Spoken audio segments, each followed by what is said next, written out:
What's up, everyone? Welcome to the same Philly Sports History for August 19th, 2023. I'm your host, Jim Montgomery. Tough one for the Phils. Lost 8-7. You cannot give up 6 runs after you score 6 runs. It's not good. Killed any momentum they had.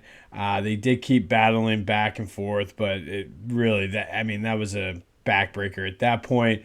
I will say the crowd was really into it when Trey Turner got up with the bases loaded.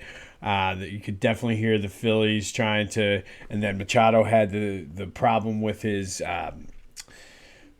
whatever they call it, basically the earpiece, so you could hear the signals. So it was kind of funny to hear the crowd take over National Stadium like they always seem to do, but can't do that. You can't give up 6 after scoring 6. No harm, no foul, though. Still up 2.5 in the playoffs. 2 on the Giants with that big series coming up next week. They look to get back on the win column today. But like I said, you can't do that. And also, one thing I did notice watching, it was just very eerie how Stott's swing and just batting stance, how much it reminded me of Chase Utley. Just sitting there watching that, and it's the first time it really hit me and really looked. But if you want more Phils coverage, check out our friends at 2008 Phils. They have the world's biggest Phillies email newsletter. Great content. They always seem to be having something on there every couple days. So check them out. Currently, for a limited time, we are offering 75% off a subscription. Follow the link in the description of wherever you're watching or listening to this. Subscription gets you access to everything they have on their site, even the archives. You get the 2008 Phillies World Series banner t-shirt. 2008 Phils will follow your Twitter account, which I highly suggest you follow him anyway. Lots of great content on there. Access to tickets and giveaways, autographs, memorabilia. And it's $2 a month, $20 for the year. So be sure to follow that link for your subscription. 75% off exclusively for this day in Philly sports history listeners. Good time to sign up with the playoff race heating up. A mixed bag of news for the Eagles. I guess Moro Ojomo and Tyree Cleveland both ended up with, and I don't take this the wrong way, ended up with just concussions. And I know with everything that's going on, to say just concussions is kind of crazy, but the fact that they were wheeled off the way they did and they were concerned that it was neck injuries, that is a positive. Unfortunately, Zach McPherson is out for the season with the torn Achilles. That's definitely a blow, not necessarily for the secondary as much. It does limit their depth, but really hurts special teams, which was an area of concern with this team anyway. So wish him a speedy recovery. Union are in action tonight against Monterey for third place in the League's Cup down at Subaru Stadium. Probably not going to be as hype as they were for Messi Mania, but still pretty cool to see them in the Final Four and playing the extra game to get some of the experience and keep sharp and whatnot. You want to buy a Union shirt for just to watch as they get ready for their playoff run, go check our friends at phillygoat.com. They have some awesome Union jersey shirts. They have anything you want when it comes to the Phillies, Sixers, Flyers, Eagles, Philly neighborhood, Philly pride, you name it. And if you order now, there's still about 8 days to get your Eagles Kelly Green gear in time for the opener. So don't hesitate on that. I also want to just take a minute and say thank you for your continued support with them. Every time you buy a shirt off of there and use the promo code Jim Montgomery, you're helping me, you're helping them, you're helping everything involved. And I truly appreciate it. So continue to go to phillygoat.com. Use that promo code Jim Montgomery for 10% off. You help me, you help them, and more importantly, you're helping yourself. No real update on the Sixers. I know I'm seeing more and more Embiid trade rumors. I think and feel that that's all it is just rumors. But without the Sixers coming out and saying anything after the whole Harden thing, you never know. I just don't necessarily at this point see how this thing ends well. I think it might be better to just kind of blow it up. While you're talking and thinking about blowing up the Sixers, check out the latest Back to the Future. We did a piece on Andrew Bynum and the circus that was his year here in Philadelphia. I have something. I was a little bit behind this week, so I'm going to try to record today or tomorrow morning. Just with back to school stuff and stuff with my day job, it was a tough week. So I will be having a little quick, shorter Back to the Future coming at some point this weekend. So stay tuned for that. Best way to be in the loop is to like and subscribe. That's Back to the Future with a PH. All right, today we're going to go back to 2006, and on this day, August 19th, 2006, the Phillies traded minor league pitchers Andrew Baldwin and Andrew Barb to the Seattle Mariners for left-handed starting pitcher Jamie Moyer.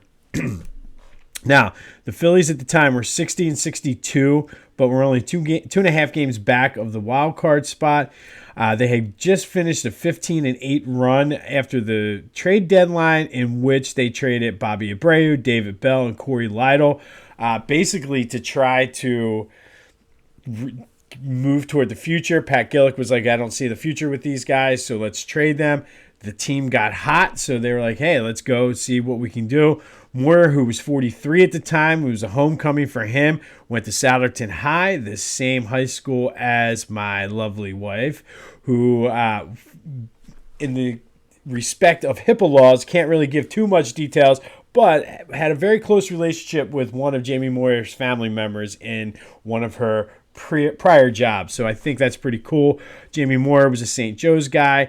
In his 5 years in Philly, he went 56-40 with a 4.55 ERA, 439 Ks, won that World Series in 2008, was a big part of that team. He is the most current and likely the last pitcher to ever pitch 4,000 innings, played a key role in that 2007 division championship Phillies team. But on this day, back in 2006, the Phillies traded for hometown hero Jamie Moyer, who was 43 at the time. He would play a couple games with the Rockies in 2013, I think it was. But for the most part, came home, finished his career, won his World Series, and couldn't have done it without you, Jamie, so thank you. All right, 31 questions in 31 days. Pretty simple one today, and it's Jalen Carter. And I really don't think his talent is a question at all. I think from a talent standpoint, we've already seen it in preseason games. Dude is a stud. All the players have talked about just how great he is, how good of a player he is, how good of a teammate he is, his work ethic. He really wants to really be good and improve. He should get a ton of playing time this season. And again, from a on the field perspective, talent-wise, the Eagles got a steal in this draft. Like, there's no questions asked. He should have been probably the first pick. However, with Jalen Carter comes the off-the-field stuff. So it's not going to go away, especially as the Eagles progress through the season. And if they're one of the better teams, one of the elite teams like we expect, and Carter is playing well, you're going to hear more questions about the car accident. He has all the stuff with the legal stuff that's going to be ongoing throughout the season anyway. And the big question with Jalen Carter is, how does he handle it? How does he stay focused? One thing he does have going for him is the fact that the Eagles are such a well-run organization, and the culture of this team, they really take care of each other. And I mean, I feel like that starts from the top down, Lurie all the way down. At one point, Lurie said we're the gold standard of the NFL, and he made that proclamation without having won a Super Bowl.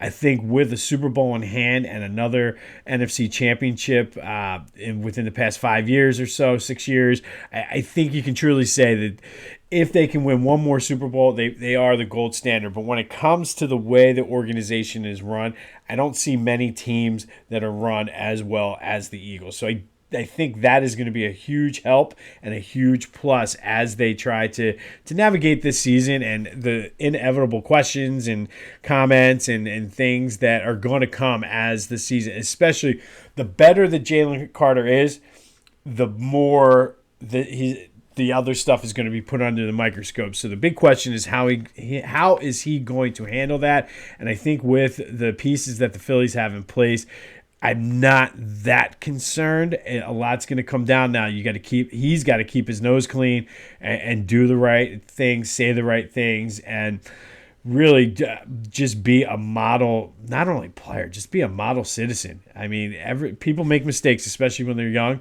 It's how you learn and how you grow from them. So that's, to me, what the big question with Jalen Carter. The on-the-field stuff, all you have to do is watch, and, I mean, you can see it. So Jalen Carter is our focus today. Just something to monitor and keep an eye on. On this day, back in 2006, Phillies made a trade with the Seattle Mariners to bring Jamie Moyer back home in a move that did not necessarily pay dividends in 2006, but would ultimately help them win the championship in 2008. Let me know what you think about the Sixers. Should they just blow it up at this point? The Delaware County Little League World Series team is in action tonight. The Union are in action tonight. Let's hope the Eagles don't have any more injuries. Phils look to get back on the winning side this afternoon. But again, you can't give up 6 runs after you scored 6 runs. But I was out having coffee on the back patio today. It is beautiful. Go out and enjoy this lovely day. This has been This Day in Philly Sports History. I'm Jim Montgomery. Until next time, I'll see you when I see you.